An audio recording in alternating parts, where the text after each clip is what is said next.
This is the word of the Lord. Thanks be to God.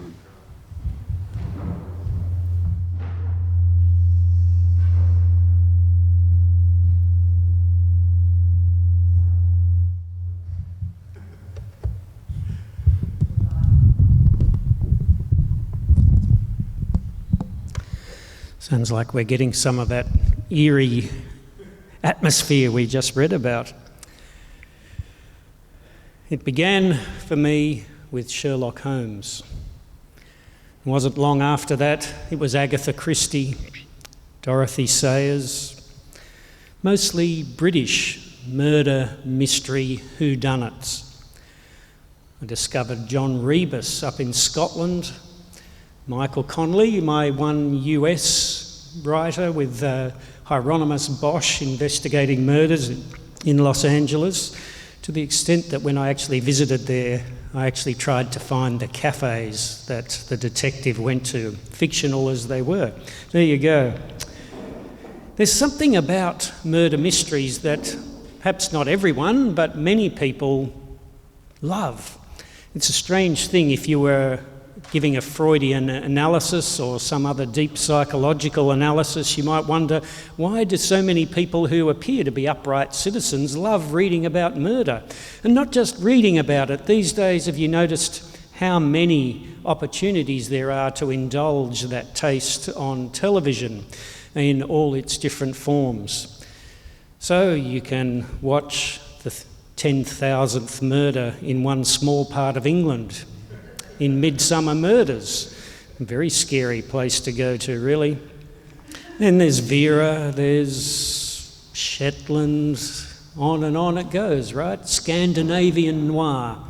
Now, for me, I think it's partly this idea, the attraction of it, apart from the psychological factors that might be at play, is the idea of working out a puzzle, of looking for the clues and annoying my wife by discussing those aloud during the programs and trying to give a hypothesis about who it might be. A really good detective show like that gives you enough clues to keep you interested. It can't be too obvious, but my pet hate is if at the end the revelation of who it is really was out of the blue, as though you couldn't really have known that, or they've given you some extraneous information that you didn't really know, and that becomes the solution.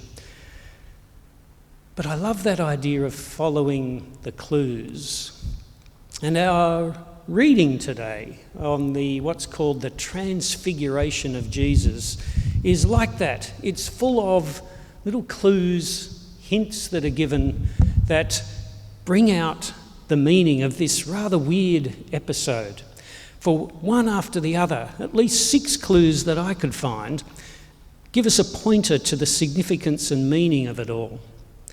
In itself, it's an unusual story. Jesus is praying, and then all of a sudden it says his clothes become as bright like lightning. What is that like? What happened? Whew! And then his face is glowing. And lo and behold, Moses and Elijah are seen talking to Jesus. Peter and the disciples, they wake up from their sleep and go, wow, this is far out. Peter wants to build a memorial of some kind, and then it's all over with a voice from a cloud. Now, I don't know exactly what happened and how. I'll leave you to work out how you understand those things within the Gospels. But clearly it's a significant story for its meaning and import. And the clues unravel the meaning of the story. The first clue is a simple one. Or if you were in court, you might say Exhibit A, or David Suchet, or is Kenneth Branagh now playing Hercule Poirot in the movies. They would unfold the evidence one by one, and the first bit of evidence is really the setting that this takes place in. It's straight after a time when Jesus has been talking about, I will have to go to Jerusalem, the Son of Man will suffer, the Son of Man will die at the hands of the chief priests and elders.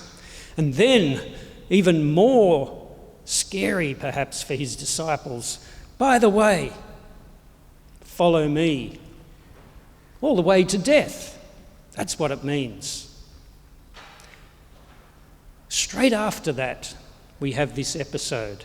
And clearly that's setting in the context of Jesus on this path, talking about suffering, moving to Jerusalem with the crescendo of angst and trouble that is starting to swirl around.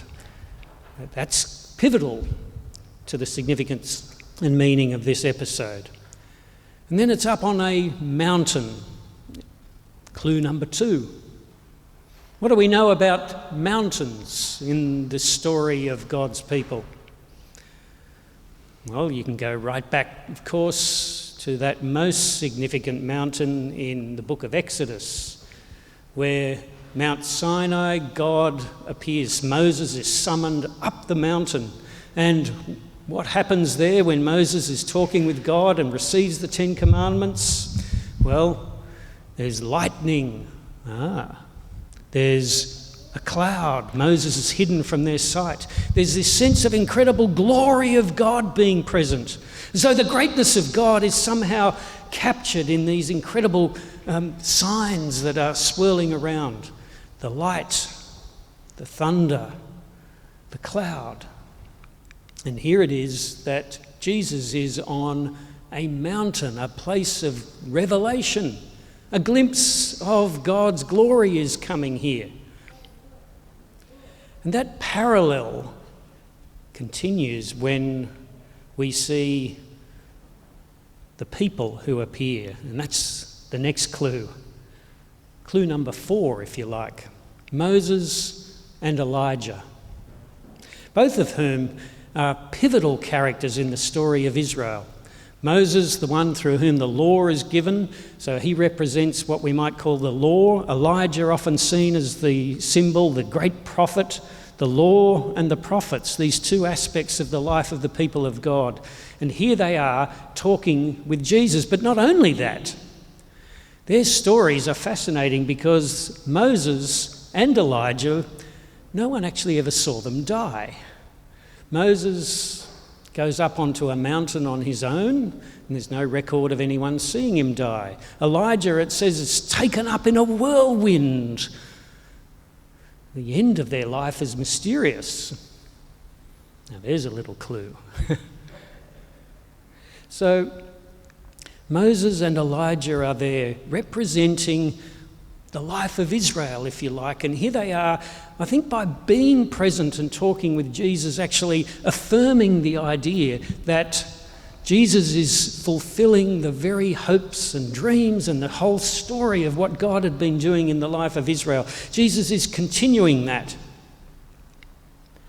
That's the significance. And what are they talking about? Verse 31 tells us they're talking with Jesus about his, well, it depends on the translation, but the best ones say his exodus, his departure.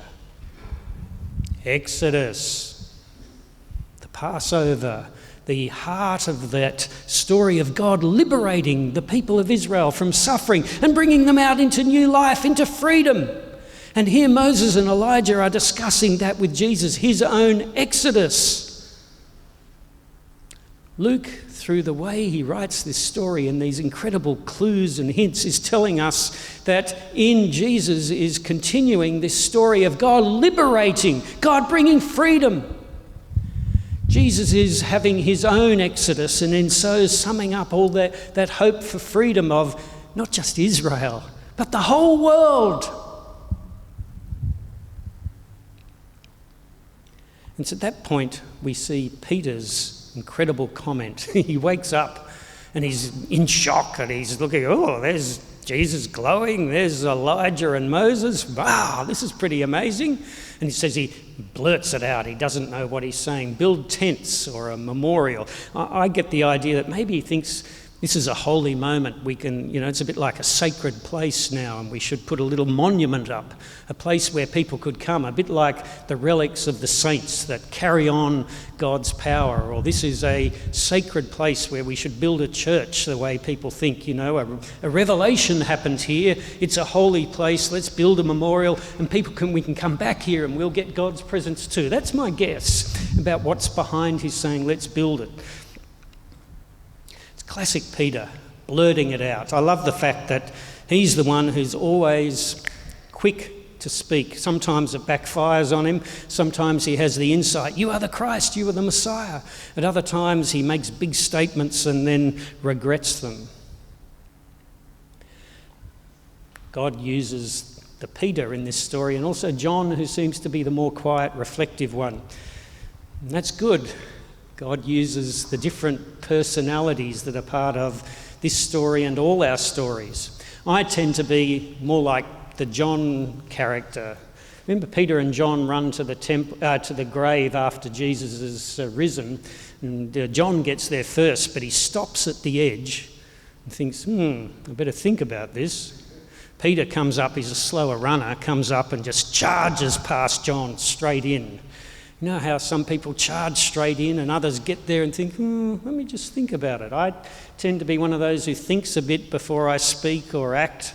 Other people charge in. Benefits to both and drawbacks, right? Sometimes if you speak quickly, there's a great benefit. It has an immediate impact. You get it off your chest. You deal with a situation. But you might sometimes think, I wish I hadn't said that. People like me, sometimes I think, I missed the moment. I should have said that then. And then afterwards, it's much harder to bring stuff up. It saves you sometimes having to apologise later, but you miss something as well. Peter, that's him, right? Straight in, doesn't think, doesn't put the filter on, just blurts it out. It's a gift and also sometimes brings him pain. Well, here he seems to be a bit embarrassed about it afterwards, or Luke's interpretation. He didn't know what he was talking about. And then the cloud comes, the final clue. Any other times where a cloud has been associated with God's presence? Well, again, Mount Sinai, or the people of Israel travelling through the desert, a cloud, a pillar of fire at night, a cloud by day, symbolic of God being present. And then there's this voice. I always imagine it being some deep voice. This is my son. But it might not have been like that at all, right? That's just the movies. That's how we think God's some sort of power. God's not a bloke though, right? So who knows what the voice of God was like. This is my son, chosen. Listen to him. Now what's it all mean? These are the clues. These are the pointers to the significance. So how do we piece it all together? What would Sherlock Holmes or Hercule Poirot make of it all as they unfold the meaning to those who are gathered? Well, clearly we're learning something about who Jesus is, and that's always the heart of these Gospels. They're wanting to paint a portrait. They're not unbiased historical documents. No history document ever is, right? But they're wanting to convey this is the significance of who Jesus is. And I wonder, and it's a bit of a speculation, was this important for Jesus in some way? How much of, he started to talk about that I'll suffer and die, and perhaps in the midst of all that, and this is a guess because we're not given any insight into the inner workings of Jesus' life. They're not psychological revelations through the Gospels, total guessing. But to come to grips with what his mission was might have been a thing that dawned on him over time, and this sense that it would involve suffering might have been something that he wrestled with, perhaps, or that he gained insight to and then might have pulled back from, reeled from. I don't know. This sense that he then gets Moses and Elijah encouraging him, and then the voice from the Father coming down, maybe that's part of strengthening Jesus or giving him further clarity about his own call. That's a projection from our human experience where growing into a particular self-understanding takes time and layers. Maybe that's what it was for Jesus. We don't know, but clearly, though, Luke is painting this portrait. This is who Jesus is, the one who's from God, the one whose glory is seen here, but it's a particular type of glory. For the disciples, it was important for them to gain that deeper understanding of who Jesus is, and they needed that over and over and over again, because the Jesus who would be the Messiah, the one from God who would be the liberator of the people of Israel, well, they had ideas about that, but their ideas were going to have to be blown apart because this one was going to suffer and die. They didn't get that. That's not what it was supposed to be. And even the idea later of the resurrection of this figure, that wasn't meant to happen here and now. Resurrection was an end of the world type thing. They were on a journey to have a whole new frame of reference, and they needed lots and lots of interventions to get there. And I get that, because in my experience, that's what it takes. You can get new insights into something that might open up a whole new way of looking at life. But it doesn't take just one flash moment, at least as far as I've concerned. I grew up in a wonderful household, but there were certain messages. Other religions, people of other faiths were more to be feared as a threat. Women shouldn't lead. Homosexuality was bad and sinful. Always respect the institutional leaders and trust them. These were some of the messages that I grew up with. And to choose and to realise that those weren't always correct, and to come to new ways of thinking takes time and repetition, and sometimes the emotional response we have doesn't match the new intellectual commitment we've made. We need repeated insights to move to a whole new frame of reference. You see that, don't you, in science? It takes time for a new way of thinking to catch on. There are still people who believe the world is flat, aren't there? Even today. And so perhaps for the disciples in this story, for Peter, James and John at least who are there, this is another one of those elements that keep on shifting their thinking. They don't fully get it. We see that over and over again, but they need the message again and again and again. What about for us? What do these clues do for us? Well, they give us a pointer to what glory is. Glory is one revealed here in Jesus, and what's going to happen to him? Suffering, death. Self-giving love is at the heart of who he is, and that's where God's glory is seen. Putin and others, it's naked power. It's how the world mostly works anyway. It's just held up very transparently in these sort of situations, isn't it? The idea that might is right, that my will can dominate yours, that we will impose what we want on others. That's the common idea of what power is for. That's what greatness is.